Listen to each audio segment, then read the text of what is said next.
Hello viewers, আশা করি সকলে ভালো আছেন। তো আমার লাইফ সায়েন্স গাইড চ্যানেলে আমি আগের মতোই আবার লাইফ সায়েন্সের একটি ভিডিও নিয়ে এসেছি। তো এই ভিডিওটা কিন্তু আগের থেকেও আপনাদের প্রচণ্ড দরকারি একটি ভিডিও, এটা সকলেরই জানা উচিত, বিশেষ করে প্রত্যেক বাচ্চার বাবা মার জানা উচিত। কারণ লিচু খেয়ে আমরা জানি যে লিচু লোভনীয় একটা ফল, প্রচণ্ড গরমকালের। তো এই লিচু খেয়ে কতটা ক্ষতিকর বা কেন মৃত্যু ঘটে, কখন মৃত্যু ঘটে, এটাই আজকে আলোচনা হবে। আপনি যদি আমার চ্যানেলে নতুন হয়ে থাকেন তাহলে এখনই চ্যানেলটি সাবস্ক্রাইব করুন এবং পাশে আসা বেল আইকনটিতে প্রেস করে দিন, তাহলে আমার প্রত্যেকটি ভিডিওর আপডেট সবার আগে আপনার কাছে পৌঁছে যাবে।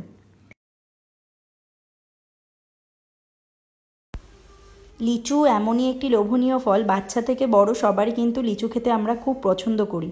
কিন্তু এই লিচুর হেলথ বেনিফিট যেমন অনেক কিছু আছে, উপকার প্রচুর আছে, সেই রকম এই লিচু কিন্তু মারাত্মক একটি ফল, যে ফলটির জন্য মৃত্যুর কারণ পর্যন্ত হয় প্রচুর বাচ্চার। তো প্রত্যেক বছর আমরা জানি বাংলাদেশ এবং ইন্ডিয়াতে প্রচুর বাচ্চার মৃত্যু হয় এই লিচু খেয়ে। তো লিচুটা কখন খেলে মৃত্যু ঘটবে বা কেন লিচু খেলে মৃত্যু হয় সেই বিস্তারিত আলোচনা আজকে এই ভিডিওতে হবে। তো তার আগে আমি বলতে চাই যে এই লিচু ফলটির মধ্যে কিছু উপকারী গুণ তো আছেই এবং প্রচুর সেই উপকারী গুণ, তো সেই উপকারী গুণগুলি কী কী সেগুলো আমরা জেনে নেওয়া উচিত। তো এই লিচু আমাদের শরীরে আমরা দেখতে পাচ্ছি যে এই লিচু হচ্ছে ভিটামিন সমৃদ্ধ একটি ফল, যেটা আমাদের শরীরের স্কিনকে, হেয়ারকে, নেলসকে প্রচণ্ড শক্তিশালী করে তোলে। এই লিচুর মধ্যে একটি অ্যান্টি ইনফ্লেমেটরি এবং অ্যান্টি অক্সিডেন্ট প্রপার্টিস আছে। এছাড়াও এই লিচু অলসো আমাদের হেল্প করছে ওয়েট লস করতে। লিচু আমাদের স্কিনকে খুব গ্লোয়িং করতে কাজে লাগছে এবং লিচু এমনকি হার্টের খুব উপকারী, হার্টের ইমপ্রুভমেন্টের জন্য খুব উপকার। ডাইজেশন পাওয়ার ইমপ্রুভ করে লিচু। তো লিচুর অনেক বেনিফিট আছে, আমরা সবাই দেখলাম, আমরা স্কিনেও দেখতে পাচ্ছি যে এই লিচু এমনকি ক্যান্সারের প্রিভেনশন হিসেবেও ব্যবহৃত হয়। কিন্তু কেন লিচু খেলে মৃত্যু ঘটে, এবার সেই আলোচনা হবে। স্কিনে যে বাচ্চাটিকে দেখছেন, তো এই বাচ্চাটি লিচু খেয়ে অসুস্থ হয়ে পড়েছে। তো এই অসুস্থতাটা এমনকি মৃত্যু পর্যন্ত নিয়ে যায় বাচ্চাদের, প্রচুর অধিকাংশ বাচ্চাদেরকেই। তো এই লিচুর এমন একটি সাবস্টেন্স, বিশেষ করে আনরাইপ মানে কাঁচা লিচু, হাইপোগ্লাইসিন এ, এই সাবস্টেন্সটি হচ্ছে কাঁচা লিচু বা পাকা লিচুর মধ্যেও। তো এই লিচু খাওয়া হচ্ছে সবচেয়ে শরীরে এটা ক্ষতিকারক। তো এটা হচ্ছে একটা টক্সিক।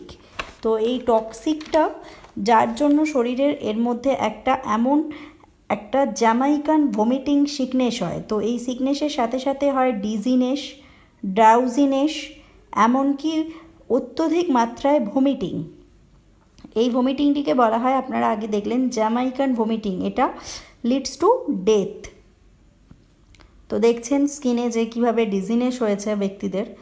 তো ড্রাউজিনেস, ডিজিনেস, ভমিটিং, এই সিমটমগুলি হতে হতে একটি বাচ্চা ক্রমশই মৃত্যুর দিকে ঢলে পড়ে, কারণ বাচ্চাদের শরীর ততটা নিতে পারে না যতটা বড়দের শরীর নিতে পারে। আর মেনলি কেন হয়, তো এই হাইপোগ্লাইসিনটি ব্লাড সুগার লেভেলকে একদম কমিয়ে দেয়, কনসিডারেবলি লোয়ার করে দেয়। তো সুগারটা ফল করে গিয়ে মাল্টি অর্গান ফেলিওর হয়ে মারা যায়। তো লিচু খান, অবশ্যই লিচু লোভনীয় ফল, খান ভালোভাবে, কিন্তু লিচুর মধ্যে যে বিষগুলি আছে সেটা বুঝে শুনে খান। এমটি স্টোমাকে কখনোই, কোনো শত্রুতা থাকলেও, কোনো শত্রুতাকারক ব্যক্তির কাছ থেকে আপনার বাচ্চাকে কখনো এমটি স্টোমাকে লিচু খেতে দেবেন না। সবসময় খেয়াল রাখবেন মাত্রাতিরিক্ত মাত্রায় লিচু খেতে দেবেন না বা আপনারাও খাবেন না। তো সকলে সুস্থ থাকুন, ভালো থাকুন এই কামনা করি। আর আপনার পরিজনদের সাথে বেশি বেশি মাত্রায় ভিডিওটি শেয়ার করে সকলকে জানিয়ে দিন। আর আপনারা আমার চ্যানেলটি প্লিজ লাইক করবেন, সাবস্ক্রাইব করবেন, আর এই রকমই আরও ভিডিও পেতে পাশের বেল আইকনে প্রেস করে রাখবেন যাতে সমস্ত আপডেট পান আপনারা। Thank you.